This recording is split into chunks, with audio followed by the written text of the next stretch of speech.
the other thing I've been asked to say is you are all going to have to leave the auditorium at the interval for something they're going to do on the stage. So you can't just sit there. You've all got to go and drink and have coffee, all right? Okay. If you say so.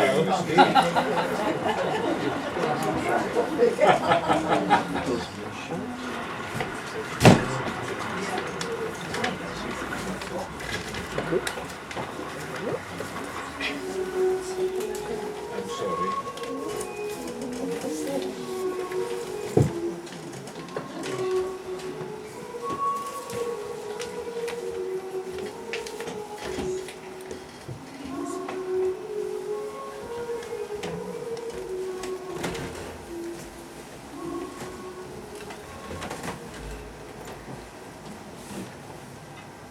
And cups on.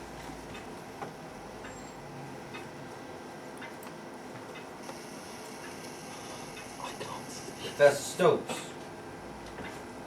Professor Stokes, are you able to proceed? Can you say the word, Professor? Tennessee. I hope the New World does not offend. In the years after the Civil War, it was all my countrymen had left. That, their horses, and the rags they stood up in. Not that I saw any action myself. Shall I, Paul? No, not for me. I don't. The good book tells us that a little wine from time to time is good. No, that will not be necessary. If it's any consolation, Professor, men such as yourself, brilliant men of position and influence, oftentimes find it hard to say the word. What word? Haunted. Is that what is happening to me, Mr. Beauregard? It's Dr. Beauregard. May I inquire as to the provenance of your doctorate? The University of Southwest Chickamauga, formerly the Spiritualist Church of Chattanooga? It's true, I'm a fellow of King's College, Cambridge, nor am I some colonial dunce. And at present, truth to tell, you need my help. True. I apologize. I'm a trance medium, a clairvoyant and clairaudient. Would it be impolite of me to inquire as to how you heard of me? A friend of a colleague had seen you at a séance in Paris. You gave information about his late aunt that he believes you could not have discovered by any regular means. I do recall the case, yes. It is important to remember that I am, first and foremost, a man of science, Dr. Beauregard, a natural historian. I live and breathe the unlettered past. The moments after that brooding spirit passed over the face of As the water. I was going to say, men of such position oftentimes find it hard to accept The outrageous, the impossible, the irrational. the extraordinary, and that which presently rests beyond our science.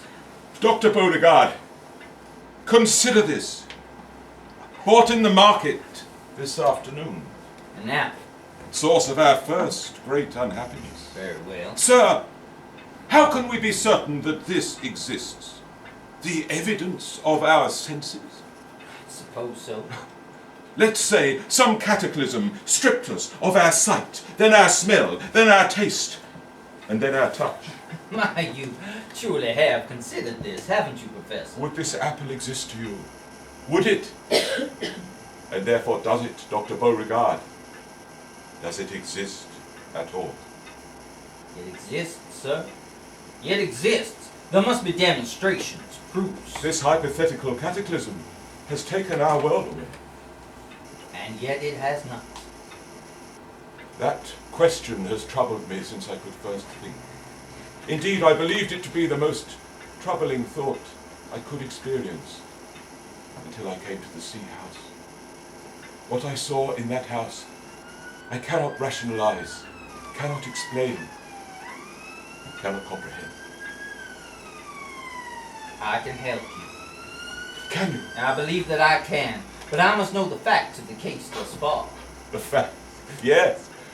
The facts of the incident at the sea house. Yes. Please begin.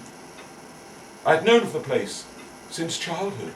A magnificent house on a promontory, stranded on the easternmost edge of Sussex. A nearby church of Saxon origin fell into the sea some time ago. Evidence, the locals say, of the power of the forces that reside in that strange and melancholy corner of the world.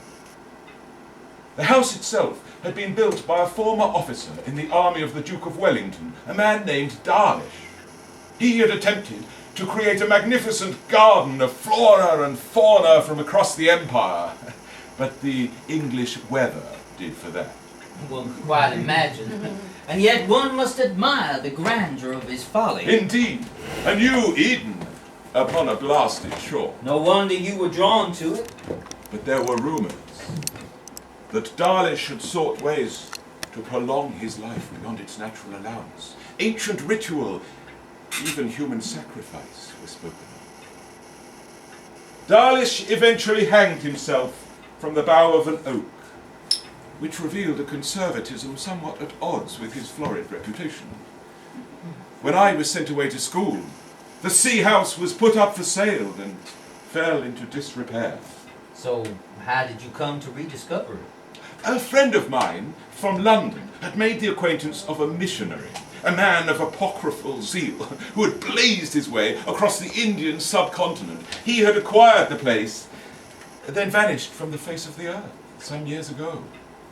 All rather mysterious, and leaving the great house empty, save for his housekeeper, Mrs. Hinchcliffe, a woman bright with portents, but dull of facts.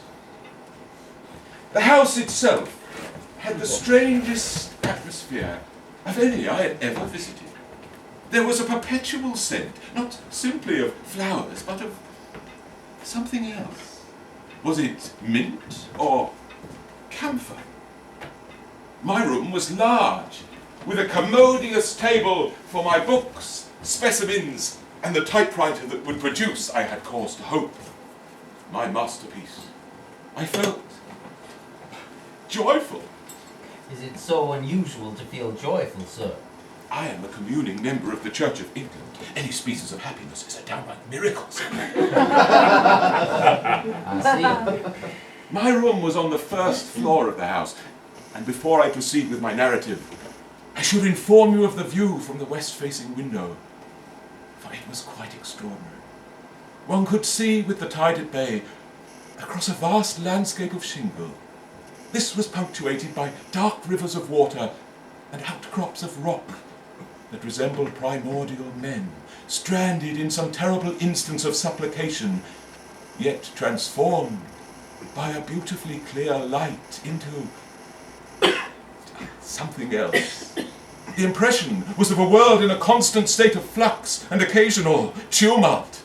It was magnificent, holy, beautiful. And so it regained its hold upon your imagination.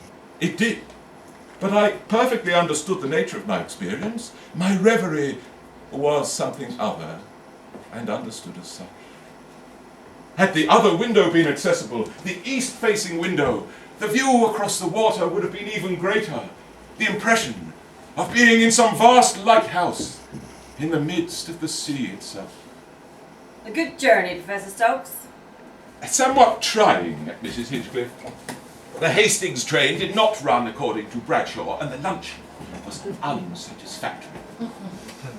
The connection to Rye was lost due to a sheep on the line, whose solitary plight occupied the Southern Railwayman for the best part of 3/4 of an hour. She had lost her lamb, which was duly located, bleating its way across the marsh. The news of this was greeted with a round of applause from the frustrated passengers. The cab from Rye was lively, but not entirely perilous. And now I'm here, I must confess that the reward more than compensates for the effort expended. There's such an overpowering sense of quiet. We're a peaceful lot here, sir. And a great deal happens, truth be told. And that's how we like it here. And that is how I shall like it, Mrs. Hinchcliffe. There are many good walks to be taken, sir. The coastal paths afford some lovely views. I shall, on occasion, be working late into the night. Is that likely to be a problem? This part of the house is yours, sir. It's only myself on the other side, and the girl who does for me. She has private quarters. And there is a floor above? An attic, sir. The master used that for his knickknacks. The master? The owner of the house, sir. Oh, of course, the missionary. He vanished from the face of the... I'm sorry, Mrs. Hinchcliffe. We live with it, sir. You know, I don't think I've seen a grander room. The master liked it. He had little cause to leave it. His name, I take it, is still upon the deeds of the house. I believe so, sir. Would it be impolite to ask how you're managing to live? Visitors such as yourself. I hope to make the place a hotel, what with the railway and all. Well, you keep the place beautifully. Were the master ever to He return? will not return, sir. And this area is... A terrace, sir. The master loved his terrace. He would look out on summer days. The inside of a place like this can be stifling in such weather. We keep it as it was, to honour him. So there is no access? So as described in the list of particulars, sir. His predecessor had quite a collection of flora. Before my time, sir. You may breakfast as late as you like. Evening meals are by arrangement, but the girl can soon lay on a cold collation. Will that be all? Thank you, yes. So much for your new Eden, Professor.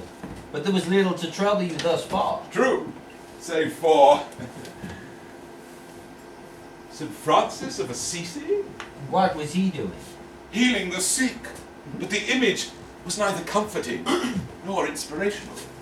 And the others, an angel and a cherub, perhaps from the collection of Darlish and left to honour him. And that was all? That was all. I've come to find the Christmas season particularly hard in recent years. And so, with some alacrity, I set about recreating my study at King's, unpacking books, papers, the stuff that would aid in the creation of a masterpiece. Finally, the aforementioned typewriter, a miraculous invention, and my one truly indispensable possession. Might I inquire as to the nature of the book that you were writing? Certainly. It is to be called a rebuttal and refutation of the fraud Charles Darwin, his origin of species and lie of natural selection. Oh. I take it you have read his work.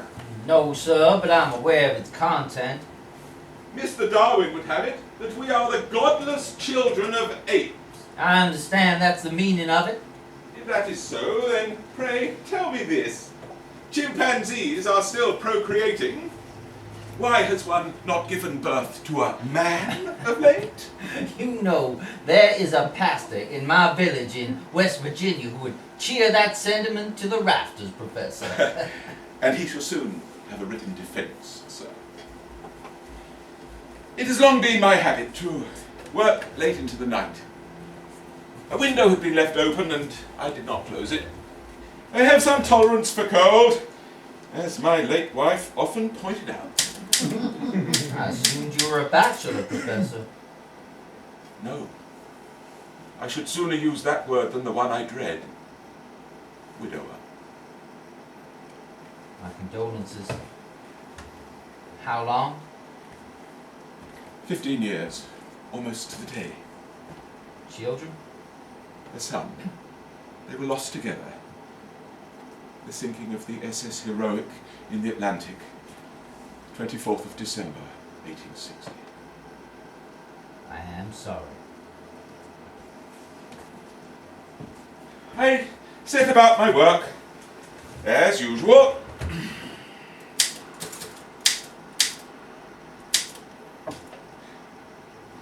And yet, my opening chapter was obstructed by a troubling question. It was this: did Adam, our biblical father, possess an umbilicus? Excuse me? A navel, a belly button? In short, had Adam been bound to someone or something? Had Adam ever been a child? Perplexed, I took to my bed.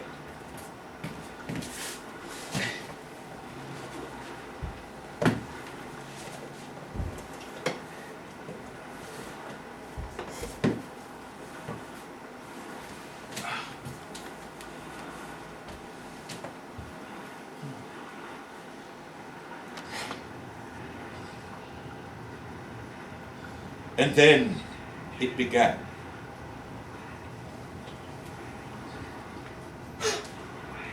Of course, it is the sea. A friend once told me that the coast is as noisy as Piccadilly if one's ear is tuned right. My ear was becoming so attuned.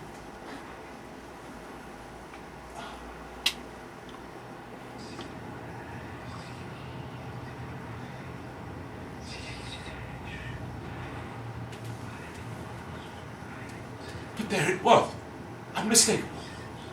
Something within the sea sound, speaking to me. But I would shut it out. I take it this was not the end. No, it was not. On the next night, at the same time, the noise above began.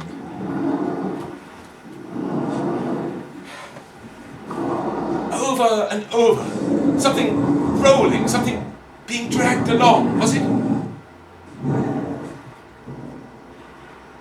Until it stopped.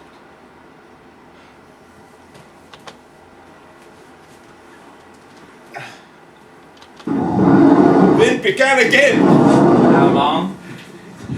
Minutes, an hour. What did you... Will you stop? Will you please stop?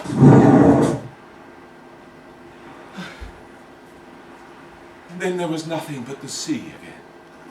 That was all? Oh, believe me, there is more to come. Did you consider at this point the supernatural? Of course not. I am a natural historian, inspired by faith. The only supernatural events I know of are the conception of a boy child by a spotless virgin, the miraculous works of that boy child, his subsequent victory over the grave via the cross, and final ascension to his Father in heaven.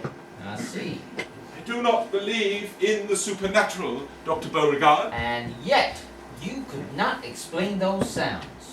But it does not follow that they were inexplicable. The following morning, I had kippers, but I had little appetite for them. Breakfast isn't your liking, sir. Mrs. Hinchcliffe, does my room suffer a problem with draughts? Not to my knowledge, sir. I know it's your pleasure to leave the window open a bit. No, it's not that. Then I've no report of drafts. I was beginning to wonder how my predecessor had managed. Would you favour a poached egg, then? What about rats? Sir! I meant in the attic, above. On my word, Like sir, they- I've never heard of such a thing in my house. Rats, vermin, here! It sounds as though she would have you pack your bags. Indeed, at that point I wished the ground beneath might open and swallow me up. Beg pardon, sir, but this is a clean house. Is ever such a clean house? Ask around. Ask anywhere. The whole village. They'll tell you what a clean house this is. Mrs. Hinchcliffe, please, I meant no harm. I thought it best to take myself away for the day. It had been nothing, I was sure. The wind, the creaking and settling of an old house in winter. I took to the golf course. In addition to the destruction of the unconscionable Darwin, I had another, darker purpose to my visit. The improvement of my short game on one of the county's wilder courses. And I was quite alone. Not one living soul appeared to observe me. I've grown accustomed to solitude, and perhaps even cherish it. But upon that dark December day, I yearned for something, for conversation. Someone to talk through what I had seen, what I had perceived, at least, in that house. And then, as though my wish had been granted by some strange agency, there was someone. Hello! Are you lost? And was she lost? Was she lost, Professor? She was what I believe you might term a mulatto. A negress? No, not entirely. A mulatto. You spoke to her? I attempted to. Do you speak English? English? Parlez-vous français? I'm staying up at the Sea House. The Sea House. Ici je reste. Oh. And she was real. She held a balloon. A balloon. Yes. I'd quite forgotten the balloon. But for a moment you considered her to be a ghost. She was very much flesh and blood, as I was soon to discover. I am intrigued, Professor. Flesh and blood. She is a fact, sir. She exists. As I hope I have made clear, I am a man of faith, and also a man of science. They have nothing to fear from each other. Nothing at all to fear. A loving God sustains this world and all things in it. Our Father, who art in heaven. And yet, did not the Greeks consider the universe to be made up of imperceptible particles, realities within realities? I am simply attempting to shed some light, Professor. Beauregard, you are a spiritualist. A doctor of spiritual science. Then you are familiar, I take it, with the work of Mrs. Betty Hoop. Mrs. Hoop, a so-called spiritual scientist, was at her home in Highgate last spring, preparing her shopping list, when she, quite against her will, dematerialized, only to reappear moments later upon a tabletop in Holborn in the midst of a séance. Mrs. Hoop is quite real and weighs in excess of 22 stones. She destroyed the table and near crippled the poor woman whose parlour it was. The last words on her shopping list were, "and 2 pounds of Lincolnshire sausages." Thus reported the London Times on the 21st of April 1874. And what troubles you more, sir? The theatricals or the fact your favourite newspaper reported it? Both, sir. Mrs. Hoop was never in Highgate. She was concealed, Lord knows how, somewhere about the room, perhaps within a spirit chamber, or perhaps within the voluminous crinolines of an even larger lady. They are fraudulent mediums, sir, not Russian dolls. I will not be drawn into this world of superstition. Then I ask you again, why are you here, Professor? For an answer.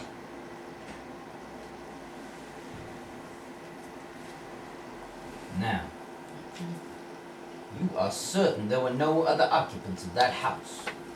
There were none. As the sun set, I felt uneasy. I dined, then set about my work. There was no storm, no spiteful sea to unsettle me. I resolved to work through the night, to concentrate my mind upon my great project. I put aside the troubling question of Adam's umbilicus until... It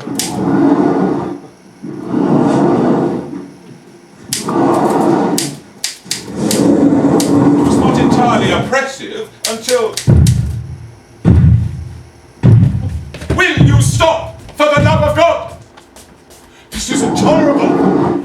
I have my work. Who did you discover? The mulatto. The Negroes. The same. I could not contain myself, and I'm ashamed to say I was not quite the gentleman. And what did she say? Nothing. We gazed upon each other as though each had fallen from some distant star. Sir! Madam! Sir! From the golf course! On the ass, mate, sir! Did you not consider, at this hour, Please, sir! the dragging and the banging? I did nothing of the kind, You made sir! some considerable noise, madam! Sir, I was returning these things to the attic. My son! He plays there. Mrs. Hinchcliffe did not mention the child. He visits. She does not know. It's my only chance to see him, sir. Please don't tell, sir. She won't allow him, may she? You have a child too, sir. What? What? Nothing, sir. Sorry, sir. Look, it is your affair, Miss... Kennedy, sir. Florence Kennedy. Irish. I'm a Londoner, sir. Well, I'll thank you to stop entertaining the child so late. He's in his bed, sir. Oh, Please don't tell. My mother brings him. She'll collect him tomorrow. When I saw you, I was awaiting them. But the noise, the dragging. He's barely 5 years old, 5 years? sir. But you heard the sounds. You made the sounds. Sir, I didn't make any sound. You and the boy were playing. It's the only explanation. The attic is quite empty, sir. There, the boy's running. So my son is in his bed. Mrs. Hinchcliffe is in hers. The only ones awake are... You and I. Oh, sweet God! What is it? It's all around. I'm alive! Please, sir!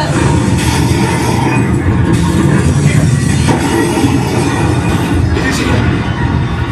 Keep it close! Don't let it go out! I shall speak to Mrs. Hinchcliffe about this. Mark my words.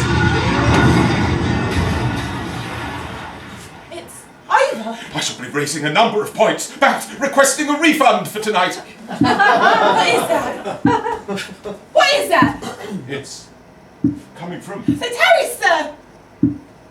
somebody wishes to come in. Somebody is having some sport with us, Miss Kennedy. Somebody is enjoying themselves at our expense. But it ends now. It's the wind.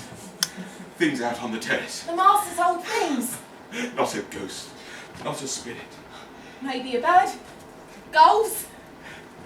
Perhaps it's possible to step out, to take the night air. Peek.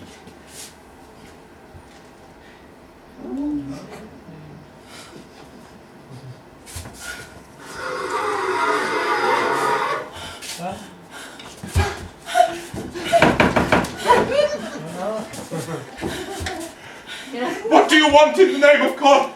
What do you want with us?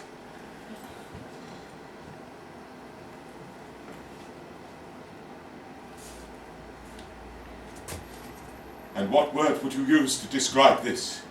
I would use the word haunting. We remained for hours. She slept, a sleep of nightmares. I could feel her trembling, her heart racing. I have not been close to anyone since my wife, and to feel her was some comfort, the warmth of her breathing. I admit it was exhilarating. We had faced something terrible together, and I do not doubt that it meant us harm, that thing. It wanted, I don't know what it wanted. I would say that it wanted to claim our very souls. But you don't believe in the supernatural. No, I do not. I knew her story to be true. She had no part of this. You're quite sure? Quite sure. Because, in my experience, such phenomena are usually associated with women and children. She had no part of it. It had nothing to do with her at all. Professor Stokes. Professor Stokes. Yes, what? There is no straightforward answer to your problem, sir, so I propose a visit. You will come to the Sea House. I have some business to attend to in the morning, so I propose we meet at Charing Cross Station at 10 minutes to 2, ready for the coastal train upon the hour. Sir, now I have told you, I'm not convinced I am able to return. You will return, and we will get to the heart of this. My fee will be 30 guineas, excluding expenses. 30? Half in advance. Very well. May be illusion in this, Professor. Good Lord. But whatever has passed in that house, we will come upon the truth together.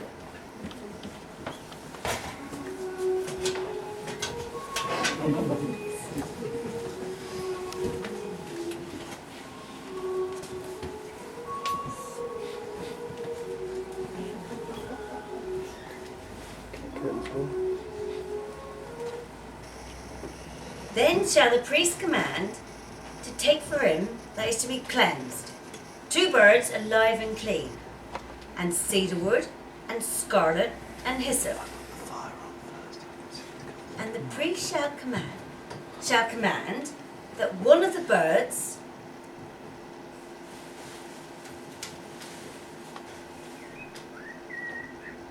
one of the birds be killed in an earthen vessel over running water. There. Don't be sad, pretties. Don't be sad now.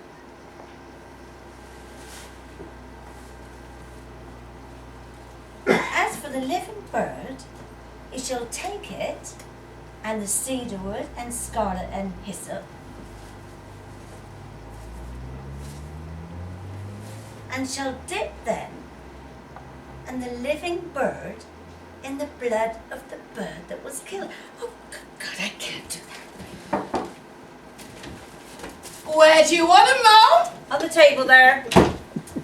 Oh, are the birds to stay? They are.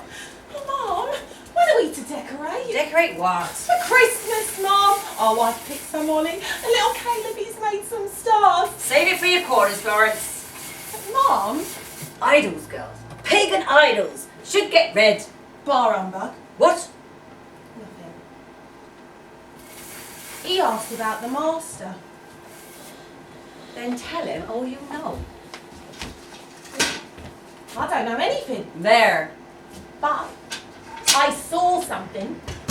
Will you hush? That's the Solts asked. In the village, people ask. Listen, you stupid child. There are some things best left. Things that can harm. Be warned. Don't speak of him.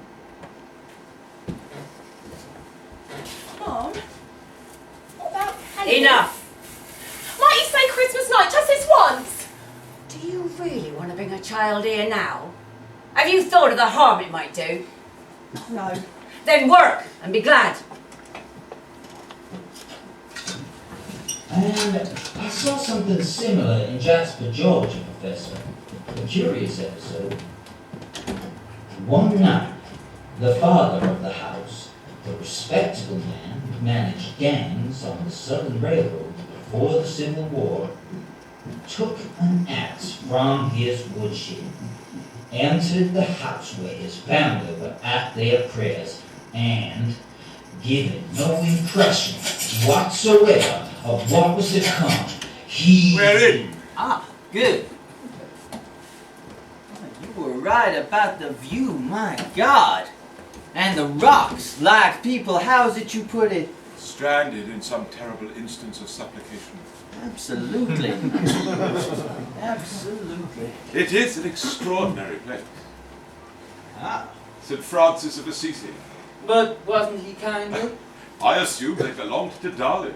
Yes, sir, a model Edenite. She's restored the curtain. And what have we here?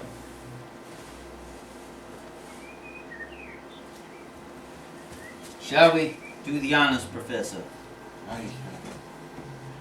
You're afraid. As you should be. I'm a spiritualist, sir. I know exactly what to expect. I hope you do. I hope you do. And what is that smell? Yes, it is extraordinary. I thought it camphor. Is it? No. Something else. Step away for a minute. Enter. It's all to your liking, sirs. Yes, thank you, Mrs. Hinchcliffe. Merry Christmas. Advent, sir. We await the Saviour at this time. He is not yet present among us. We wait in the dark for his coming. Yes, of course. My mistake. You're an American gentleman. Guilty as charged. Thomas is my cousin from Virginia. I don't think you were introduced downstairs. I've aired a room if you'd like. Oh, no, please don't put yourself to any trouble. I shall only be staying a night or two to help my cousin. I need Tom's expertise, mostly on the golf course. My short game is It needs a lot of work. I'm sorry for your inconvenience the other night, sir. I've had Mr. Stone the builder take a look at the roof. He thinks it might have been the tiles. Some are loose. He's going to strip it down in the summer, sir. expensive business for the householder. An expensive business for you, Mrs. Hinchcliffe. I'm not the householder, sir. But you are, according to the land registry. No, sir. The master was never declared deceased. But he was. There was no body, but a court in Calcutta declared it overwhelmingly likely that he was dead, cause unknown. Sirs, I trust you'll enjoy your stay. You own the sea house, Mrs. Hinchcliffe, the master having no living issue. Isn't that the truth of the Steady on, matter? Beauregard. Isn't that the truth of the matter, Mrs. Hinchcliffe? Special dispensation was sought in a court of law.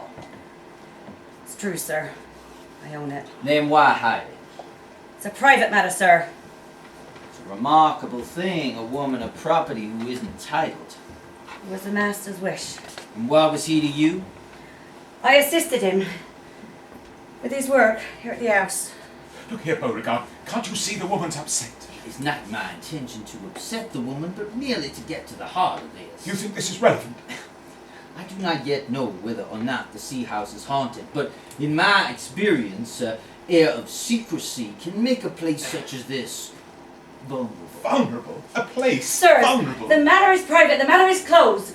Supper will be at 7. Florence will attend you. Was that really necessary? There! Some light upon the matter. What's happened to the glass? It looks scarred.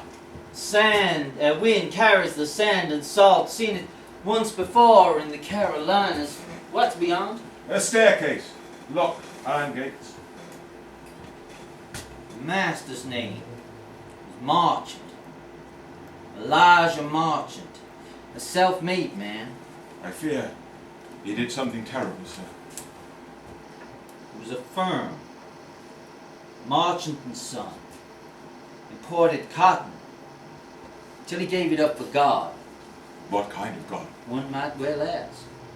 Marchant and Son. That's right. No living issue. Help me. It hardly moves. How long is it? Curiouser and curiouser. What is that? From a book about a girl named Alice. My son used to. And you said you heard some noises coming from above. I thought it was the housemaid's boy. You're quite sure it wasn't? Quite sure. She was as terrified as I was. I felt her heartbeat. Flesh and blood, Professor. Now look here. I hope you aren't suggesting. I'm not suggesting anything. But the Negroes can be a veritable Nefertiti, Who? a queen of Egypt. I don't believe your people treated the Negroes like royalty, sir. Have you know I fought for the Union in the war, sir? You claimed before you did not fight. In your office, when you first poured me a drink, you said... I saw a little action briefly before I realized my folly. You deserted. No, I simply did not re-enlist. Now, Mrs. Hinchcliffe claims that there is no other key for this door. Lost, she said. Convenient. Come! Sirs, tea will be served shortly in the drawing room. Thank you. Hello, Florence. Forgive me, this is... Tom Beauregard, Florence. Sir? You were right. Nefertiti. Sir? The beautiful woman has come. What? It's the meaning of the name in Egyptian. I'm from Bermondsey, sir. Can you tell me of what you saw here that night? Professor Stokes saw it too, But sir. what did you see? I saw a figure at the glass. A man. Young or old? I don't know. Did it mean you harm? I think it did. You have a son, too. I do, sir. His name? Caleb, sir. Kennedy. Caleb. And Caleb exists. Beauregard. He exists? Not a figment, not a phantom. No, sir. Then, may we see him? He cannot stay here, sir. It would bring shame for Mrs. Hinchcliffe. But you have brought him here in secret. Sir. You told Professor Stokes. Sir! That will be all. Thank you, Florence. Thank you, sirs. That was distasteful. All must be tested. And how do you intend to proceed? We'll begin this evening. How? A seance? A investigation. I do believe our tea is getting cold. I know what I saw. Let's take tea. Then you can walk me around that golf course of yours. All will be well, Professor. I hope you're right. Good God, I hope you're right.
Thank you.